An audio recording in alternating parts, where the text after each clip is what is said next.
izinkan sesuatu terjadi. Ku percaya semua untuk kebaikanku.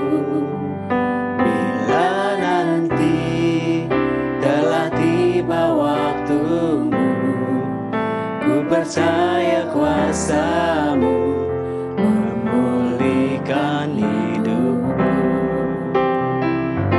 Waktu Tuhan pasti yang terbaik, walau kadang tak mudah dimengerti. Lewati cobaan, ku tetap percaya waktu Tuhan pasti yang terbaik. Waktu Tuhan pasti yang terbaik, walau kadang tak mudah dimengerti. Lewati cobaan, ku tetap percaya waktu Tuhan pasti yang terbaik. Sahabat Morning Grace, selamat pagi. Kita berjumpa kembali untuk menerima anugerah Tuhan di hari ini. Dan tentu saja hidup itu penuh dengan tantangan. Tapi jangan khawatir karena ada waktunya. Tuhan selalu hadir dalam perjuangan kita. Dan jangan pernah takut lewati cobaan. Tetap percaya karena waktu Tuhan pasti yang terbaik. Mari kita buka di dalam doa Morning Grace hari ini.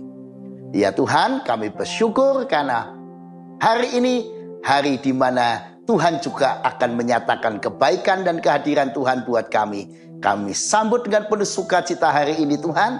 Berkaryalah Tuhan dalam kehidupan kami. Amin.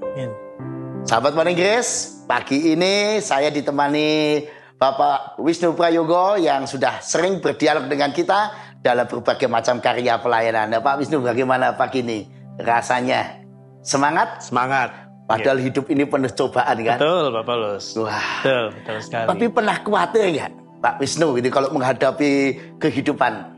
Ya, kita sebagai manusia kadang kita khawatir. Khawatir ya. Justru beberapa hari terakhir kemarin saya juga menghadapi kekhawatiran juga, Pak Paulus. Waduh, kalau boleh tahu apa ini yang dikhawatirkan ini? Ya, ceritanya begini. Kami itu bersyukur, anak kami yang besar diterima magang di lab robotics kampus tertentu di Taiwan. Oh. Kami berbahagia sekali. Apalagi setelah surat dari Kementerian Taiwan datang. Ya. Terus kami mulailah pesan tiket, hotel, segalanya kami persiapkan, termasuk akhirnya kami harus mengurus visa ke Jakarta. Pada satu hari Kamis, kami sudah sampai di Jakarta, Pak Paulus. Mengurus di Jakarta memang urusannya itu di Teto, Taiwan apa, begitu saya agak lupa. Karena saya itu menemani anak saya kan belum pernah keluar negeri sendiri, jadi didampingi. Kami ngurus visa berdua. Semua dokumen sudah kami persiapkan. Sampai di Teto, urusan visa saya lancar. Hari Kamis itu. Lancar, saya bisa mengajukan, terus saya bisa minta supaya Jumatnya jadi. Tapi pas anak saya ditolak, Pak Paulus. Waduh ini. Benar ditolak. Karena ternyata dari Teto itu tidak ada lampiran nama-nama yang mendapat scholarship. Oke. Nah, anak saya sempat menunjukkan ke petugas Teto, memang ini yang kami dapat. Tetap diminta surati ke sana. Oke. Surati ke sana.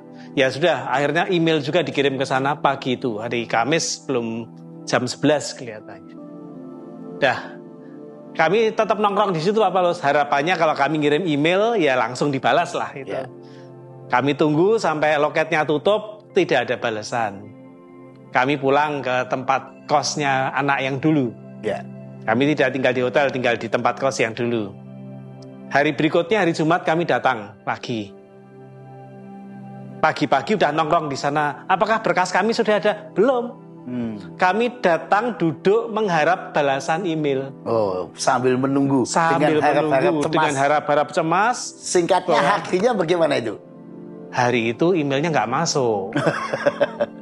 Iya. Visa saya jadi, anak saya nggak masuk. Visanya belum bisa diurus. Akhirnya ya sudah, saya pulang ke Jogja. Anak saya minta stay di Jakarta. Nunggu balasan email. Karena kami dapat info dari teman, jangan diurus di Jakarta, urus Surabaya aja lebih mudah. Anak saya pesan hari Minggu kamu berangkat ke Surabaya. Tapi pulang Jogja dulu. Dia pulang Jogja, kemudian sampai Jogja agak malam juga karena dia ada reuni dulu. Kemudian dia langsung dini harinya ke Surabaya. Di Surabaya sampai siang, balasan belum ada juga. Belum ada balasan juga. Kemudian setelah makan siang balasannya masuk Pak Paulus. Kami senang, kami lega. Wah, Tuhan menolong. Apakah itu menyelesaikan? Ternyata belum. Karena mereka hanya bisa melayani permohonan itu sebelum makan siang. Siang hanya untuk pengambilan. Anak saya datang lagi. Besoknya lagi. Selasa pagi ke Surabaya dengan dokumen yang sudah lengkap. Ada lampiran. Ternyata di Surabaya ditolak Pak Paulus.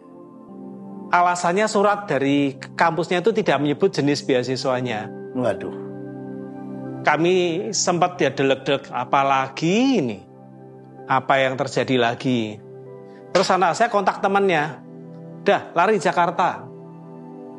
Hari Selasa sore dia lari ke Jakarta. Rabu pagi dengan berkas yang sama di Surabaya dibawalah ke Jakarta. Okay. Itu hari Rabu.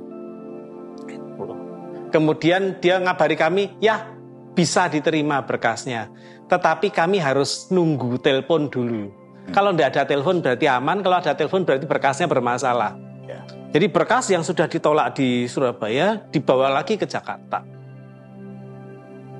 Kami bersyukur Pak Paulus. Tapi Rabu malam itu saya nggak bisa tidur. Ya. Khawatir. Gimana nggak khawatir? Kami sudah pesan tiket ke Taiwan Jumat pagi. Waduh, mepet sekali ceritanya ya. Jumat pagi. Terus akhirnya Kamis siang. Ya. Jadi Rebu habis diserahkan, terus harus nunggu sehari.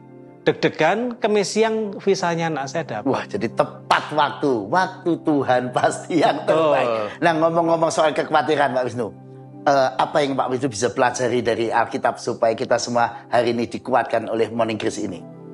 Jadi sahabat Morning Grace, kita emang kadang khawatir. Saat khawatir itu seakan-akan Tuhan pergi entah kemana, kita tidak tahu. Tetapi yang kami pelajari, Tuhan tidak pernah meninggalkan. Tuhan itu ada. Jadi kami seperti mengalami mukjizat air jadi anggur. Saat semuanya sudah, kalau kami urusannya waktu hampir habis, saat itulah Tuhan tolong. Kamis, anak saya terima visa, pulang ke Jogja. Sampai Jogja jam 10 malam. Pagi berangkat lagi. Jumat jam 6:30 sudah berangkat ke bandara lagi untuk berangkat ke Taiwan. Tuhan tidak pernah meninggalkan. Tuhan mengatur. Saya jujur aja waktu itu khawatir. Ini kalau gagal, duit tiket, duit hotel, belum kekecewaan anak. Karena nggak jadi berangkat. Dan itu lebih tinggi nilainya dari duit yang kami hilang. Jelas kami khawatir. Tapi kami tidak pernah menyerah. Kami cuma pasrah. Tapi harus diakui Pak Paulus, kekhawatiran itu tetap nongkrong itu di sini. Iya. Ya, wajar, tapi begitu dapat, puji Tuhan. Pak Wisnu, saya jadi ingat yang 1 Petrus 5 ayat 7. Iya. Yang dikatakan demikian. Serahkanlah segala kekhawatiranmu kepadanya, sebab Ia yang memelihara kamu. Amin. Menurut Pak Wisnu bagaimana nih ayat ini terkait dengan kekhawatiran? Itu ayat yang sangat tepat buat kami pada waktu itu. Tuhan menolong pada saat yang tepat. Tuhan tidak pernah meninggalkan. Tuhan tahu yang kita butuh. Kuncinya hanya kita berserah, menunggu Tuhan bekerja. Kalau Tuhan sudah berkehendak, tidak ada yang tidak mungkin. Kalau Tuhan sudah mengatur, tidak ada yang bisa bengkokkan. Itu yang kami pelajari. Jadi kuncinya berserah ya. Berserah. Di tengah segala kekhawatiran. Amsal 12 ayat 25, kekhawatiran dalam hati membungkukkan orang, tetapi perkataan yang baik menggembirakan dia. Amin. Kekhawatiran hanya membawa orang itu menjadi makin bungkuk ya, Betul. makin hidupnya susah. Yes. Daripada khawatir lebih baik berserah kan. Betul. Gitu kan. Tapi ngomong-ngomong Pak Wisnu, kan dalam kehidupan berumah tangga, dalam kehidupan keseharian memang kan banyak sekali kekhawatiran. Mungkin Pak Wisnu bisa menceritakan pada kita, selain berserah, apa yang harus kita lakukan supaya penyerahan kita makin total kepada Tuhan? Jangan terlalu hanyut dalam kekhawatiran. Kita punya pekerjaan, kita lakukan sebaik mungkin. Oke. Berusaha menjadi yang berarti bagi yang lain. Itu yang membuat rasa khawatir itu agak tersingkir. Ya. Kalau kita masih mikir khawatir terus, ya makin lama makin ndak karuan badan kita. Dan saya itu termasuk salah satu orang mungkin di antara puluhan orang yang menderita tekanan darah tinggi. Kalau kekhawatiran itu meningkat, denyut jantung meningkat, tensi naik. Nah, maka saya harus belajar untuk selalu pasrah dan tidak terlalu khawatir, Pak Bos. Iya. Jadi salah satu resep dari Pak Wisnu adalah kalau kita khawatir, tetap saja kerjakan pekerjaan kita. Jangan dan ditinggal. Jangan ditinggal, Itu jangan tanggung jawab. pasif, jangan putus asa, melainkan terus bekerja aja, kerjakan pekerjaan kita sehari-hari. Betul. Biarkan Tuhan bekerja melalui upaya-upaya kita ya. Tetap gigih berjuang. Seperti tadi ketika pengurusan surat-surat yang belum beres, kerjakan terus. Jakarta, Surabaya, Jakarta. Pokoknya ada waktunya nanti Tuhan juga tidak boleh menyerah. Nah, tidak boleh menyerah. Ada waktunya Tuhan nanti akan membuat upaya-upaya kita menjadi sesuatu jalan Tuhan buat kita. Karena itu, sahabat Morning Grace, mari hari ini kita menjadi orang yang tidak pernah menyerah. Jangan biarkan kekhawatiran itu menguasai diri kita, tapi isi dengan perkataan yang baik akan menggembirakan, membangun hidup kita. Amsal 12 ayat 25. Tuhan memberkati. Mari kita berdoa. Ya Tuhan, kami bersyukur karena sesungguhnya Tuhan hadir dalam segala pergumulan kami, kekhawatiran kami. Tuhan selalu ada untuk memberi jalan keluar. Ajar kami makin berserah dan makin pasrah, karena Tuhan tahu yang terbaik untuk kami. Hari ini Tuhan, kami serahkan seluruh hidupan kami dan kekhawatiran-kekhawatiran kami dalam tangan-Mu, karena kami percaya Tuhan selalu bekerja dengan nyata. Amin. Sahabat Morning Grace, mari kita bersama-sama hidupi bahwa sesungguhnya Tuhan selalu ada dalam hidup kita. Waktu Tuhan selalu yang terbaik.